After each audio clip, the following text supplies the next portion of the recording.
মালিক ভাই, পৃথিবীতে অনেক মানুষ সফলতার রাস্তায় এগিয়ে যায়, আবার অনেকেই একই জায়গায় আটকে থাকে।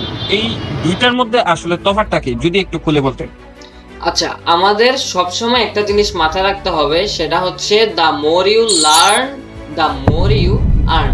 এই যে এখন আপনি বললেন যে পৃথিবীতে অনেক মানুষ সফলতার রাস্তায় এগিয়ে যায়, আবার অনেকেই একই জায়গায় আটকে থাকে।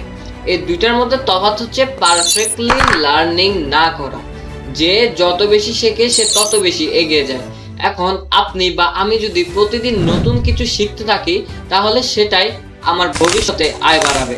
তখন দেখবেন আমি বা আপনি আর এই জায়গায় অবস্থান করব না, কারণ আজকের এই শেখাটাই আমাকে আগামী দিনের সফলতার ভিত্তি তৈরি করে দিবে।